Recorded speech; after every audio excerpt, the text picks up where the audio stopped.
는 5월 첫째 주부터 하겠습니다. 그래서 5월 4일 날이 월요일이거든요. 그날부터는 새벽 예배를 드리도록 할 테니까 그렇게 마음에 또 준비하시고 동참해 주시면 감사하겠습니다. 할렐루야. 아멘. 오늘 말씀 제목 다 같이 한번 읽어볼까요? 시작. 오지랖 넓은 사람보다 깊은 사람이라는 제목으로 같이 말씀을 나누겠습니다.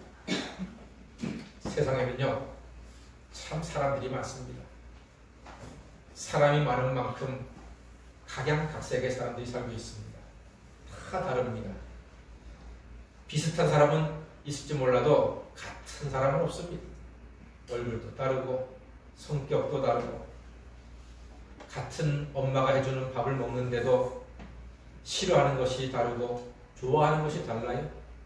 같은 목사의 설교를 듣고 예배를 드리는데도 믿음의 방향과 믿음의 색깔과 믿음의 크기와 넓이가 달라요. 다 달라요. 정말로 신기하게도 다릅니다.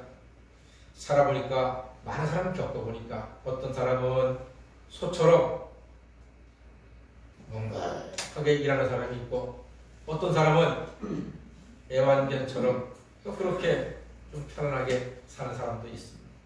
어떤 사람은 형광등처럼 껌뻑껌뻑 늦게 켜지지만 그래도 편안하게 평생을 그렇게 사람들을 비추며 살아가는 사람도 있고 또 어떤 사람은 금방 반짝반짝 들어오는 백열등처럼 그렇게 반짝반짝하면서 또 비추는 사람도 있습니다.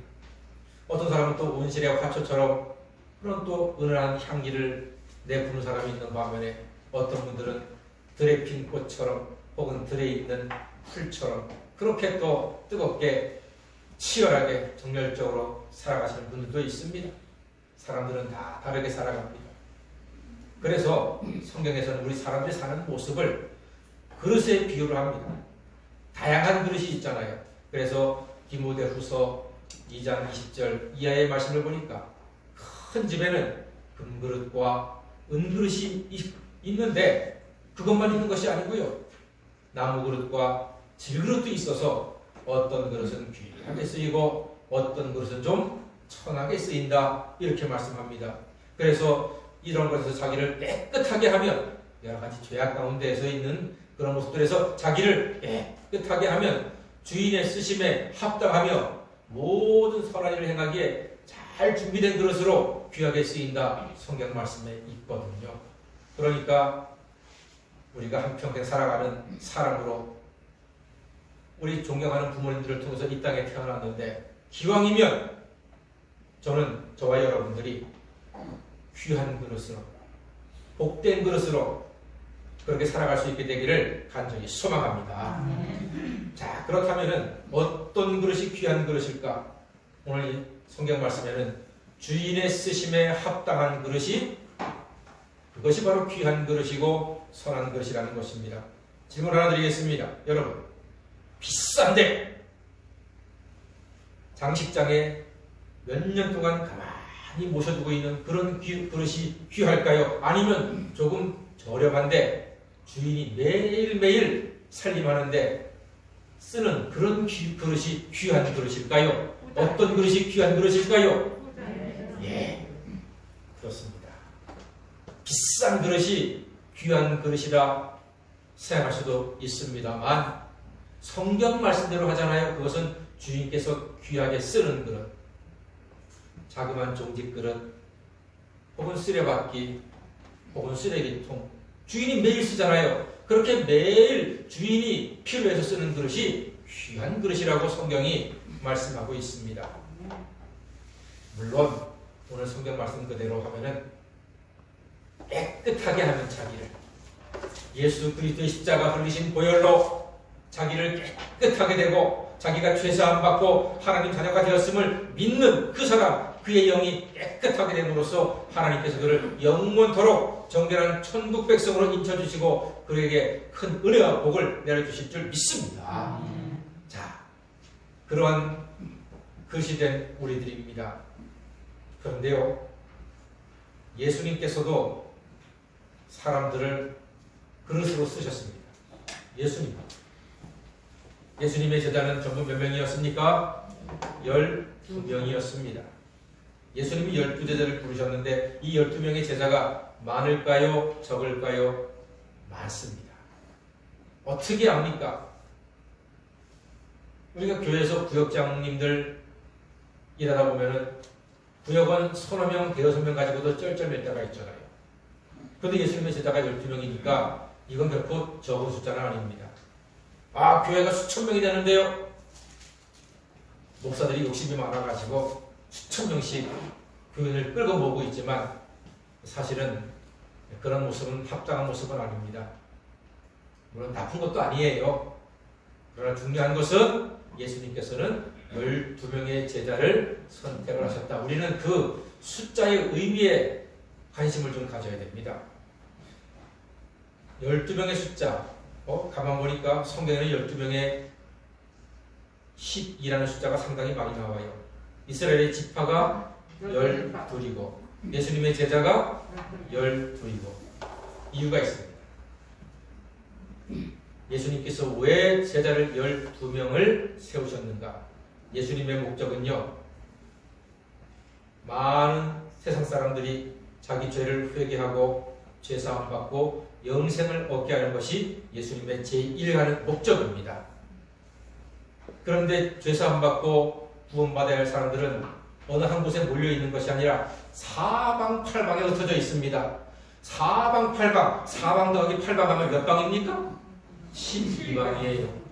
그래서 예수님의 제자를 12명을 세우신 거예요. 사방팔방으로 다니면서 복음을 증거하라고, 복음을 듣지 못하는 사람이 없게 하라고, 그렇게 12명을 세우신 거예요. 자, 그런데 예수님이 12제자 가운데 한 명이 도중에 실패하고 떨어져 나갔습니다. 그의 이름은 가룟 출신의 유다가 떨어져 나갔습니다. 예수님을 배반하고 그 양심이 괴로워서 견디지 못하고 자기 목숨을 버리고 말았습니다. 안타까운 인생이죠. 그러니까 12방을 향해서 나가야 될 제자가 하나가 비었으니까 이 하나를 채우려야 된다고 오늘 사도 베드로가 사도가 앞장서서 이야기하고 있는 것입니다. 우리가 지난주 수요일날 21대 국회의원 뽑는 총선이 있었습니다. 만에 하나 뽑히신 분 가운데 선거운동하는 과정에서 불법이 있었으면 그 사람은 재판을 통해서 취소될 수 있습니다. 그러면은 그 사람의 지역구는 무슨 선거를 합니까? 보궐선거를 합니다. 오늘 예수님의 제자 중에 한 사람이 빠진 자리를 보궐선거합니다. 그게 오늘 우리가 읽은 본문의 말씀입니다. 자, 그렇다면 보궐선거를 하기 위해서 후보자를 추천해야 됩니다. 그래서 오늘 제자들이 두 사람의 후보자를 첨가합니다. 기호 1번, 기호 2번. 기호 1번은 요셉이요, 기호 2번은 마띠아입니다. 자, 기호 1번 요셉. 그는 오늘 성경 보니까 바사바라고도 하고 별명은 유스도라고도 했습니다. 이름만으로 봤을 때 스펙이 환상적입니다. 바사바, 바는 아들이라는 뜻이고요. 사바는 사바스, 안식일, 그래서 안식일의 아들이라는 이름의 뜻입니다. 와, 그러니까 이 사람은 유대인들과 아주 관계가 넓고 또 유대 율법도 잘 지키는 구약의 전통에 아주 익숙한 여기저기 있는 유대인들과 잘 지내는 사람이라는 뜻이 그 이름에 담겨져 있습니다. 그 다음에 별명이 뭐라고요? 유스도. 이 말은 저스티스에서 왔습니다. 정의, 로마식 이름입니다. 그러니까 이 바사바는요, 이 요셉은 저스티스, 정의, 유스도, 정의로운 사람입니다. 소문났습니다. 아, 유스도 그 사람 정의로워. 유대인인데 로마 사람만큼 정의로워. 아니, 로마 사람보다 더 정의로워. 그러면서 이방 사람한테 소문이 났습니다. 똑똑하고 정의롭고 유대 율법에도 충실하고, 그러니까 가는 곳마다 환영받고 존경받고 인정받는 사람이라는 뜻입니다. 세상 스펙이 대단하고요, 오지랖도 대단한 사람이 이 요셉이라고 하는 사람입니다. 그러니까 기호 1번이지요. 아무나 기호 1번 줍니까? 자, 그러니까 이 사람은 우리식으로 얘기한다면은 명문대 나와서 미국 유학을 갔다 왔는데 가문도 좋고 믿음까지 좋아. 그러니까 누구나 다 탐낼 만한 그런 인재가 이 요셉이라는 사람입니다. 이 사람이 이번에 총선에 출마했다라면 아마 적어도 강남 3구에 공천받지 않았을까. 그 정도로 훌륭한 뛰어난 인재입니다. 그 다음에 기호 2번 이름은 마띠아. 맛이 있디야 없디야? 예. 마띠아. 기호 2번입니다. 탁월한 스펙이 없습니다. 그의 이름에 대한 다른 설명이 없습니다. 요셉은 설명이 길잖아요. 벌써 바사바라고도 하고 별명은 유스도라 하면서 그의 스펙과 그의 오지랖이 대단하다는 사실을 성경이 말하고 있는데 마띠아는 그게 없어요. 그의 이름이 마띠아. 뜻은 하나님의 선물, 하나님이신 은사, 하나님이신 선물만 가지고 사역했던 사람. 그러니까 우리 같은 사람이에요. 우리 같이 교회에서 조용하게 예배드리고 맡겨진 직분이 있으면 그냥 끝까지 충성되게 봉사하고 청소도 하고 설거지도 하고 주방에서 밥도 만들고 또 구역원들 잘 섬기고 장례가 나면 찾아다니면서 위로하고 결혼식마다 또 빠지지 않고 찾아가고 이렇게 두루두루 조용히 섬기는 그런 사람이 마띠아라는 얘기. 우리 같은 사람입니다. 평범한 사람. 웬만해서는 공천 못 받고 그래서 선거를 가서 투표하는 사람. 그러니까 요셉은 공천받는 사람이고 마띠아는 투표하는 사람입니다. 우리 같은 사람이 바로 마띠아예요. 이 둘 중에서 누가 예수님의 제자로 적합하겠습니까? 여러분 마음속에 1번을 찍겠습니까? 2번을 찍겠습니까? 예. 이런 설교를 선거 전에 했다면 제가 오해를 받겠더라고요. 그래서 이거는 선거 끝난 다음에 이 설교를 해야 되겠다 싶었습니다. 자, 1번이든 2번이든 2번이든 1번이든 여러분은 누구를 찍겠는지 요셉이냐 마띠아냐 요셉이냐 나름대로 생각이 있는데 솔직한 얘기로 저나 여러분이나 제자들이나 1번을 찍을 수밖에 없습니다. 왜? 요셉이 너무 탁월하니까 너무 뛰어나니까 유대인들하고도 잘 지내. 거기다 정의롭게까지 해. 이방인들과 로마인한테까지 소문이 나가지고서 별명이 유스도야. 이런 사람을 어떻게 가만 놔두겠습니까? 이 사람 찍어야 되지 않겠습니까? 우리는 유스도 이 요셉에 집중합니다. 자, 그리고 마침내 두 사람은 구약의 전통에 따라서 제비를 뽑아서 누가 예수님의 제자로 새로 들어올지 선택을 하게 됩니다. 잠언 16장 33절에 이런 말씀이 있습니다. 사람이 제비를 뽑으나 이를 작정하기는 여호와께 있느니라 기록하고 있습니다. 사도 베드로가 제비 뽑기 앞에서 기도합니다. 하나님, 우리 주님의 뒤를 주님의 제자가 새로 펴게 될 한 사람을 주님의 뜻대로 선정하여 주시옵소서. 그가 주님의 부활을 온 세상에 증거할 수 있는 제대로 살아갈 수 있도록 하나님 도우시고 합당한 자를 뽑아 주시옵소서 기도하고 제비를 뽑습니다. 두근두근 두두두두 하면서 제비를 딱 뽑았는데 보니까 세상에 누가 뽑혔습니까? 마띠아가 뽑혔습니다. 다들 기호 1번 요셉이 뽑힐 줄 알았습니다. 그런데 결과를 보니까 기호 2번 마띠아가 뽑혔습니다. 사랑하는 성도 여러분, 여기서 우리는 너무나 중요한 사실을 하나 분명히 보게 됩니다.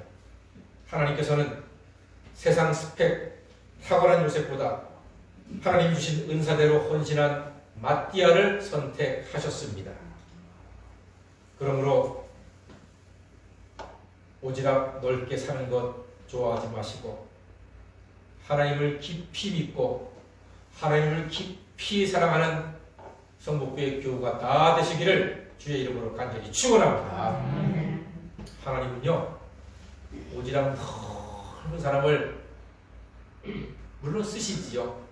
그러나 그 사람을 깊이 사랑하시기보다는 하나님께 화려하진 않지만 그의 인생이 그의 배경이 뛰어나진 않지만 묵묵하게 하나님만 바라보고 말씀에 집중하고 기도하고 예배하고 나에게 맡겨준 그 하나, 그 은사 많지도 않아. 설거지의 은사, 청소의 은사, 성가대 은사, 가르치는 은사, 주방에서 밥하는 은사, 별거 아니잖아. 그러나 그 별거 아니지만 그것에 하나님 감사합니다 하는 마음으로 깊이 헌신하고 순종하고 주님을 사랑할 때 그에게 하나님께서는 하늘의 신령한 복과 땅의 기름진 복을 풍성히 내려주실 줄 믿습니다. 구약성경에 보면 재미있는 이야기가 있죠. 하나님께서 첫 번째 이스라엘 왕 사울이 너무 자기 멋대로 하고 순종 안 하니까 그를 왕에서 내리고 새 왕을 세우기로 작정하셨습니다. 그리고 하나님의 종 사무엘에게 말씀하셨습니다. 사무엘아, 내가 왕을 새로 세워야 되겠다.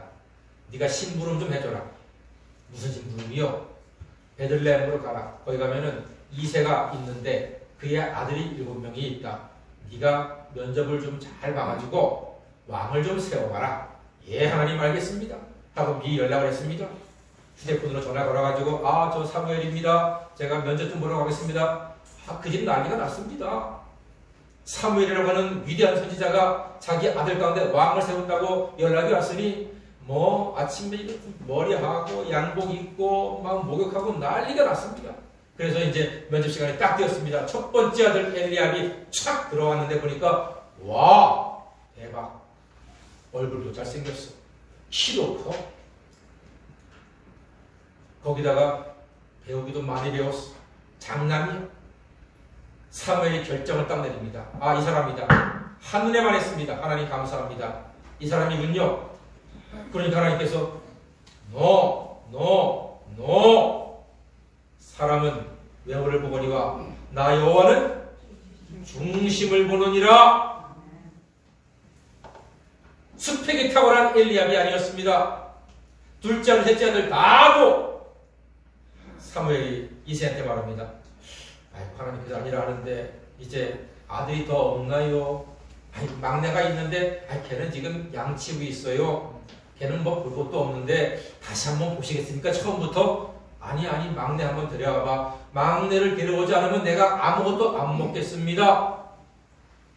막내가 왔어요. 갑자기 오니까 세수를 했겠습니까? 옷을 갖춰 입었겠습니까? 양치는 모습 그대로 하는데 성경이 이르기를 그의 얼굴이 환하고 막 생기가 넘치고 성령이 충만하고 하나님께서 말씀하십니다. 이다! 이가 그다! 그에게 기름을 부어라! 와! 사랑하는 여러분, 자기의 스펙을 갖추고 외모를 갖추기 위해서 정신없이 뛰었던 형들이 아니라 아버지의 뜻대로 소중한 양들을 지키는 일에 아무 불평도 하지 않고 집중했던, 깊이 하나님 말씀에 순종하고 아버지 말씀에 순종했던 다윗을 하나님께서 다음 왕으로 선택해 주셨습니다. 사랑하는 여러분, 세상 스펙 오지랖 넓히지 애쓰지 마시고요. 믿음의 주여 온전히 하시는 인 예수님 바라보고 영적인 일에, 신앙적인 일에 여러분의 깊이를 더해 가시기를 간절히 소망합니다. 그가 다윗이 얼마나 하나님을 깊이 사랑하고 얼마나 하나님께 집중한 사람이었는가 시편 23편에 고스란히 녹아져 있습니다. 여호와는 나의 목자시니 내가 부족함이 없으리로다. 그가 나를 푸른 풀밭에 누이시며 쉴만한 물가로 인도하시는도다. 내 영혼을 소생시키시며 자기 이름을 위하여 의의 길로 인도하시는도다. 내가 사망의 음침한 골짜기로 다닐지라도 해를 두려워하지 않을 것은 주께서 나와 함께 하시니라. 주의 지팡이와 막대기가 나를 안위하시나이다. 내 원수의 목전에서 나게 상을 차려주시고 기름으로 내 머리에 부으셨으니 내 잔이 넘치나이다. 나의 평생의 선하심과 인자하심이 정녕 나를 따르리니 내가 여호와의 집에 영원히 살리로다. 할렐루야. 다윗이 그런 사람이었습니다. 세상 스펙 오지랖 넓히는 것 다윗은 관심 없었습니다. The Lord is my shepherd. 여호와가 나의 목자이십니다. 고백하고 하나님 의지하고 바라볼 때 깊이 주의 말씀을 묵상하고 깊이 순종하고 주를 찬양하며 예배할 때 하나님께서 그를 높이 드시사 위대한 왕으로 세우시고 그에게 큰 은혜와 복을 풍성히 내려주셨던 것입니다. 우리 성목교회 교인들을 보면요, 참 귀한 분들이 많아요. 우리 교인 중에 정당 공천 받아가지고 국회의원 선거로 나가신 분은 없습니다만 우리는 열심히 마띠아처럼 조용히 이름도 없이 빛도 없이 내게 주신 사명 가지고 조용히 예배드리고 기도하고 말씀 읽고 내 직장에서 내 가정에서 내 자리에서 나의 소명을 다하는 사람, 그가 바로 하나님의 선택을 받고 사랑받는 마띠아의 삶을 살게 되는 줄 믿습니다.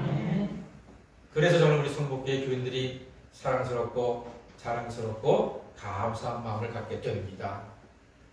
오늘 요셉은 다윗의 형 엘리압처럼 스펙은 좋으나 깊이는 부족했습니다. 반면 마띠아는 다윗처럼 스펙은 별로이지만 하나님을 깊게 믿고 의지하였습니다. 하나님은 인간관계 넓은 사람보다 하나님과의 관계를 깊이 있게 만들어가는 사람을 사랑하시고 지켜주시고 보호해주시는 줄 믿습니다. 다같이 오지랖을 깊이 보다 하나님을 깊게 하는 것이 지름길이다. 아멘. 요즘 코로나19 전국에서 대한민국에서 아니 세계적으로 아주 그 이름이 뛰어난 대한민국의 한 사람이 있습니다. 여자입니다. 대한민국의 질병관리본부의 정은경 본부장입니다. 차관급입니다. 원래는 공무원 체제로는 국장 다음에 실장을 한 다음에 차관을 해야 되는데 국장에서 바로 차장으로 건너뛴 입지전적인 인물입니다. 제가 이분의 그 어떤 프로필을 갖다가 쭉 연구를 좀 해봤는데 와, 대단합니다. 정말 깜짝 놀랐습니다. 이분이 먼저 서울대학교 의과대학을 졸업했습니다. 아무나 갈 수 없는 대학입니다. 서울의대 하면은 대한민국 최고의 두뇌, 천재적인 두뇌입니다. 이건 인정해야죠. 그런데 그 다음이 중요합니다. 석사, 박사를 다 서울대에서 했는데 그 공부한 전공이 무슨 성형이나 무슨 피부과나 안과나 이런 돈 잘 버는 과가 아니라 보건, 질병 예방 이쪽으로 계속 공부를 깊이 했습니다. 서울의대 졸업한 사람이. 여러분, 제가 알기로는 한 20년 전에만 해도 김포 쪽에 있는 웬만한 조그만 시골병원 원장이면요 2천만 원 월급 받았습니다. 20년 전에 김포에 있는 모 병원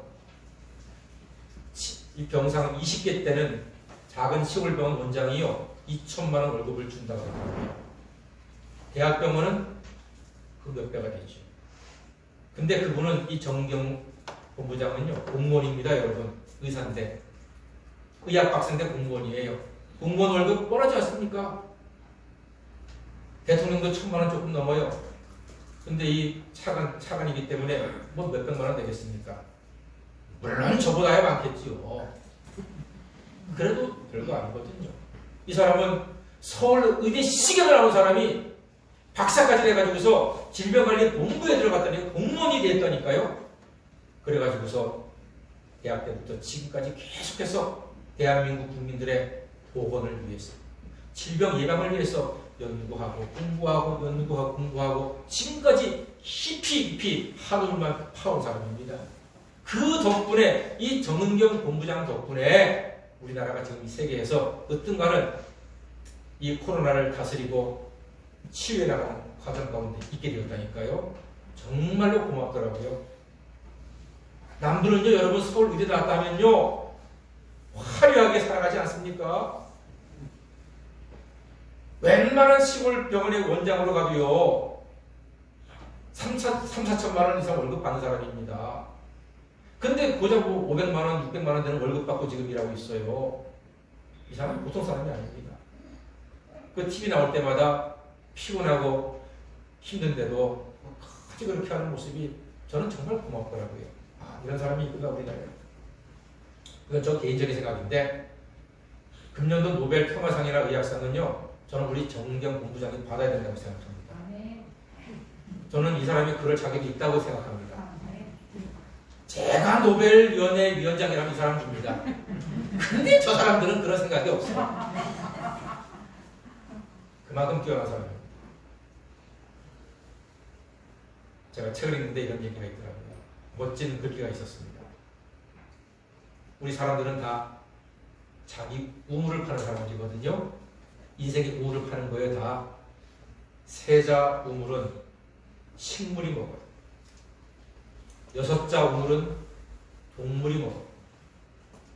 9자 우물, 그 맑은 물은 9자를 파야지만 사람이 먹을 수가 있습니다. 여러분은 몇 자 우물을 파는 인생들입니까? 여러분의 신앙의 우물은 9자가 됩니까? 여러분의 기도의 우물이 9자가 됩니까? 여러분의 성경에 대한 사모함의 우물이 9자가 되는지. 세자는요, 식물이 먹는 흙탕물입니다. 6자는요, 동물이 먹는 흐릿한 물이에요. 9자를 파야지만 사람이 먹는 맑은 물이 나온다고 했습니다. 사랑하는 성도 여러분, 우리 모두 기도가 깊고 말씀도 깊고 예배도 헌신도 깊은 9자 우물의 사람으로 살아가시게 되기를 주님 이름으로 간절히 축원합니다. 기도하겠습니다. 사랑해 주님 감사합니다. 저희들이 주님을 깊이 믿고서 주님께 귀하게 쓰임받는 9자 우물을 파는 믿음의 사람 되게 하여 주시옵소서. 예수님의 이름으로 기도하옵나이다. 아멘. 찬송가 435장을 부르겠습니다.